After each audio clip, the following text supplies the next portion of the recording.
Jonathan Rea who wants it. Yeah, Jonathan Rea just trying a slightly different line through turn 15 there. Maybe just seeing if he's able to try and set something up for the final lap of the race. Trying to get a good exit from the GT chicane as they come across the line. There's only a tenth of a second between Rea and Van der Mark. Are they going to be close enough to try and make a move down into 5?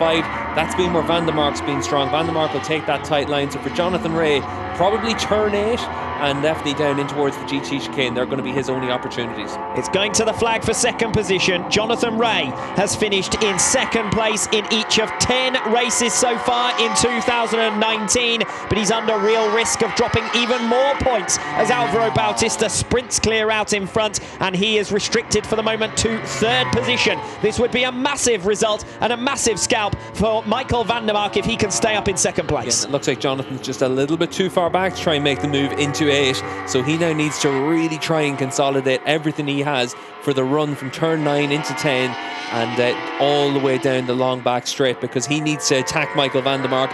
It could be the GT chicane is the only place where he's going to have that opportunity. Rea far faster by the looks of it into the left-hander, turn number 9. He's going to duck up the inside of Michael van der Mark, and this is earlier in the lap perhaps than we expected. The two touch, and Jonathan Rea has forced van der Mark off the circuit altogether. Who will get the power down earlier? Van der Mark still holds the position. Has he now been able to break far enough away to stop Jonathan Rea from pulling a last bend lunge? Looks like it's a big enough gap there for van der Mark from Jonathan Rea. Rea just tried to release the brakes on the way into turn 10. Looks like he's probably too far back to try and attack on Michael van der Mark.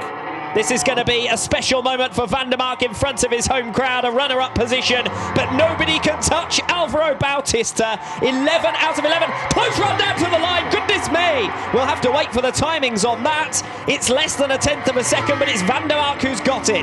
Wow, Jonathan Rea did not give that up without a fight, and it's close in the run down to the line between Reiterberger and Sykes as well. Less than a tenth of a second between the two teammates. Reiterberger holds on for 6th position with Haslam down in 8th. Sheer excitement in that one from start to finish. I wouldn't like to try and rank 2019's races, but if I did, I'm sure that one would be right up there. We had the engaging duel between Rea and Bautista in the early laps. We had an entertaining scrap between Michael van der Mark and Jonathan Rea late on, and we dipped into battles further down the order as well. There was plenty to keep the crowd here in Assen diverted. Yeah, great battles at the front. We saw Bautista bottled up at the start of the race. Once he gets through, he's able to open up a big gap, but Jonathan Rea and Michael van der Mark giving us a real taste of what we've seen all the way through the field this season in WorldSBK. The Kawasaki and the Ducati rider having a proper ding-dong battle on that final lap in particular.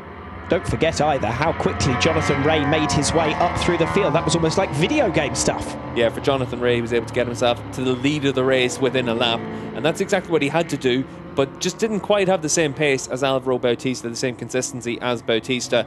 And even at the end of the race, he gave up a lot of time to Michael van der Mark in that final third of the race. It was a lot like what we saw from van der Mark in Donington Park last year, and van der Mark able to bridge that gap and then attack straight away, and a thoroughly well-deserved second place finish.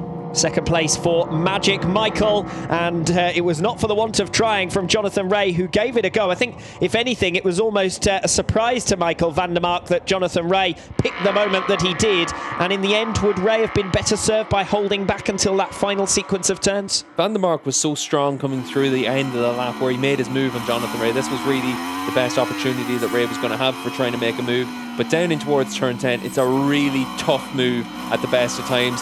Really tough in the last lap whenever you're up against a home rider as well. Van der Mark lives to fight another day, and he's going to be up on the podium in second spot with another 20 points there, and you can see that's what 2/100ths of a second translates to. But for Michael van der Mark, it translates to far more than just a second place. He's beaten Jonathan Rea there in a straight up fight in front of his home crowd. 2 podiums today. Really good stuff for Michael van der Mark. And the crazy thing is that Alvaro Bautista has done as much damage on a weekend where he didn't look at his best as he has in any of the others where he's won by 15 or so seconds. Yeah, and for Jonathan Rea, for the rest of the field, you're not really in a scrap with Alvaro Bautista so far this season. We've seen today that Bautista a lot closer to the rest of the field. But let's wait and see what happens at Imola, whether or not this all translates to the next round of the championship. We know Ducati's had a rev cut. They've lost 250 revs. It's not really that big of an impact for that, but we've seen here at Imola with this track layout, these conditions, that lots of other riders can definitely get in and amongst it. And hopefully when WorldSBK resumes for round 5, we'll also see a little bit more of that. The noise is almost deafening here in Assen for Michael van der Mark. You saw the shots just after he'd made his overtaking manoeuvre on Jonathan Rea. The crowd were all on their feet.